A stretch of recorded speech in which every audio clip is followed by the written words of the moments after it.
अब डिजिटल क्रांति की बारी आ रही है, आत्मनिर्भर भारत की बारी आ रही है। ये सारे राज्यों की झांकियां जैसे जैसे एक एक करके आगे बढ़ रही हैं, वो हिंदुस्तान की पुरातन सभ्यता से लेकर परंपरा सारी चीजों को प्रदर्शित कर रही थी। लेकिन अब वर्तमान की बारी है और इसीलिए ministry of electronics and information technology की तरफ से ये जो प्रदर्शनी है, जिसमें एक रोबोट को प्रदर्शित किया गया है, ये बताने के लिए कि वर्तमान के हिंदुस्तान की ताकत क्या है और क्या क्या करने की क्षमता रखते हैं हम। आत्मनिर्भर भारत केवल एक वाक्य, एक नारा न हो, बल्कि उसे जज्ब कैसे करे पूरा का पूरा देश। क्योंकि आपने भारत की सांस्कृतिक विरासत देखी, आपने आज का भारत देखा, और ये झांकी आपको भविष्य का भारत दिखा रही है कि किस तरह से आर्टिफिशियल इंटेलिजेंस की अहम भूमिका होगी। कोविड के इस समय में आरोग्य सेतु ऐप आपके, हमारे, हम सबके टेलीफोन, मोबाइल फोन में है, उसने किस तरह से मदद की, और शिक्षा में इंफॉर्मेशन टेक्नोलॉजी की कितनी अहम भूमिका है। जब तक आप स्कूल नहीं जा सकते, प्रधानमंत्री नरेंद्र मोदी को एक बार फिर दिखाते हुए, क्योंकि यहाँ पर प्रधानमंत्री की अहम भूमिका रही है इस पूरे मिशन को आगे बढ़ाने के लिए, आत्मनिर्भर भारत को। और आर्टिफिशियल इंटेलिजेंस को एक 3D मॉडल के जरिए प्रदर्शित किया गया। लेकिन अब देखिए, ये हमारे देश के हाथ हैं, ये हमारे मजदूर हैं, ये श्रम मंत्रालय की झांकी है जो आगे बढ़ रही है, ये बताते हुए कि देश का निर्माण करने वाले वो हाथ कैसे हैं। कोविड के काल में बहुत अधिक सहा हमारे देश के मजदूरों ने, हमारे इन भाइयों ने, हमारे साथियों ने। लेकिन अब बारी है कि वो पुनर्निर्माण हो, वो जो उद्योग बंद पड़े थे वो दोबारा उसी रफ्तार से काम कर सकें, ताकि देश की श्रम शक्ति, जिसने हमारे देश में हर हिस्से को, अगर हम किसी भी बिल्डिंग को देख लें, किसी भी चीज को देख लें, तो उसमें इन्हीं का खून पसीना लगता है। इसीलिए जय जवान, जय किसान, जय विज्ञान के साथ हमारे ये हाथ महान भी, और उसी को दोहराते हुए ये झांकी आगे बढ़ गया है। और सबसे बड़ी बात सुरक्षा की, बड़ा पीला हेलमेट श्रमिकों की सुरक्षा को दर्शाता हुआ। और वही बात इसमें की जा रही है कि स्वस्थ भारत, स्वस्थ श्रमिक, यानी कि श्रमिक बहुत आवश्यक है कि हमारे स्वस्थ रहें, तभी हिंदुस्तान स्वस्थ रहेगा। किस तरीके से वो स्वस्थ रह सकते हैं और उनके आर्थिक हालात बेहतर हो सकते हैं, ये तो परिचर्चा का विषय है। लेकिन इस झांकी में इसे एक उत्सव के तौर पर मनाया जरूर जा रहा है। और अगली झांकी, दिव्यांगजन सशक्तिकरण विभाग।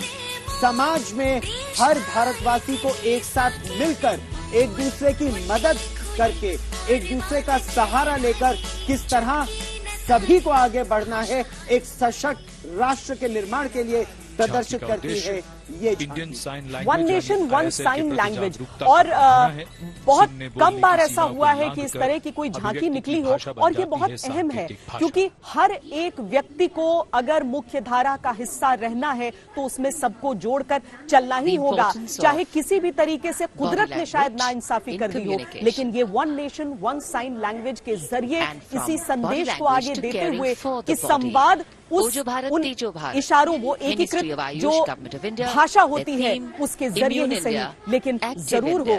यहाँ पर जैसे जैसे सब आगे बढ़ रहे हैं, वैसे वैसे तालियों की गड़गड़ाहट से जो वहां पर उपस्थित दर्शक हैं, सब स्वागत कर रहे हैं। इस कोशिश का भी, इस कोशिश का स्वागत भी हम देख रहे हैं। लेकिन साथ में अब देखिए, आयुष मंत्रालय की बारी आई है, और इस बार आयुष मंत्रालय की भूमिका भी बहुत अहम रही थी, शुरुआत से ही लोगों को ये बताते हुए भी कि कोरोना के समय में किन चीजों का सेवन करने से हमारी इम्यूनिटी बेहतर हो सकती है।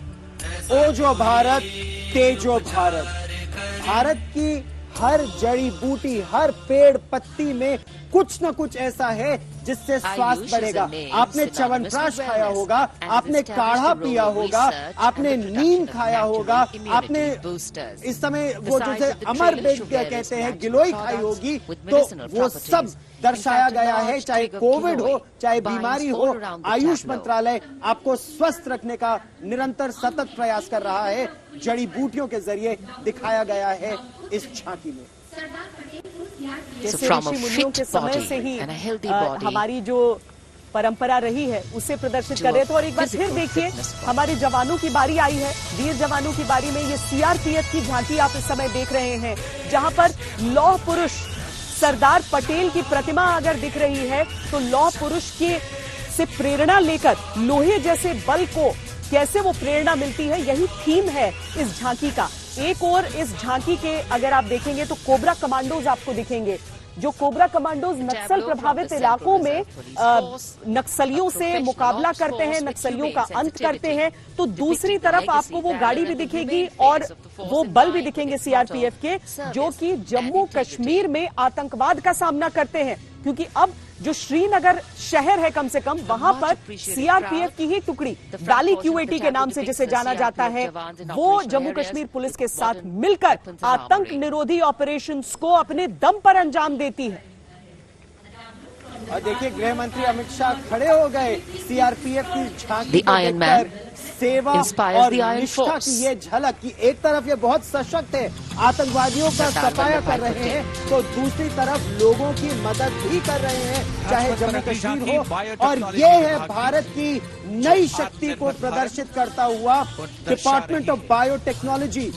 इस समय भारत, आपने देखा वो तस्वीर कि ब्राजील के राष्ट्रपति संकट मोचन हनुमान जी की तस्वीर ट्वीट कर रहे हैं कि भारत ने ब्राजील के लोगों को बचाया कोविड-19 का वो इंजेक्शन देकर। प्रधानमंत्री नरेंद्र मोदी ने कहा किस तरह 2 मेड इन इंडिया टीके मानवता की रक्षा कर रहे हैं, वही दर्शाया गया है इस झांकी में। और डॉक्टर हर्षवर्धन देखकर बहुत प्रसन्न हो रहे हैं श्वेता इस झांकी को। जी, क्योंकि ये झांकी सिर्फ एक दावा नहीं कर रही है, ये झांकी एक ऐसे हकीकत को बयान कर रही है जो हिंदुस्तान की मौजूदा ताकत को प्रदर्शित करता है कि कोविड-19 के वैक्सीन न सिर्फ हिंदुस्तान ने बनाए हैं बल्कि अपने मित्र देशों को पहुंचाए भी हैं। और संजीवनी की शक्ल में जैसे हनुमान जी लेकर गए थे, आज बस ले जाने का तरीका अलग रहा है, लेकिन हाँ वो कोरोना के वैक्सीन, वैसे भी वैक्सीन बनाने के लिए भारत तो सुपर पावर है ही।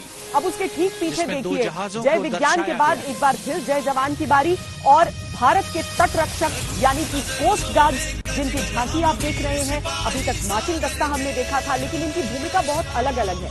आप सरहदों की अगर रक्षा करते हैं, अगर आप तटीय सरहदों की रक्षा करते हैं, तो केवल आप दुश्मन से नहीं लड़ रहे हैं बल्कि आप प्रदूषण से भी लड़ रहे हैं। तो वहां पर जिस तरह का तेल रिसाव होता है, जिस तरह की अग्निशमन की इनके पास कैपेबिलिटीज हैं, उन सारी चीजों को तट रक्षकों की इस झांकी में दिखाया गया है। ये इनका नया किरदार है जो 2010 के बाद से शुरू हुआ है, और आज ये गर्व के साथ इसे राजपथ पर प्रदर्शित कर सकते हैं, दुनिया को ऐलान कर सकते हैं। भविष्य में श्वेता, जो हमारा एक्सक्लूसिव इकोनॉमिक जोन है, भारत की प्राकृतिक संपदा, एडमिरल सिन्हा, अब तो वो पानी के नीचे है। 12 किलोमीटर तक का, 12 नॉटिकल माइल्स तक का वो एरिया तट रक्षक ही हमारी सुरक्षा करते हैं EEZ की।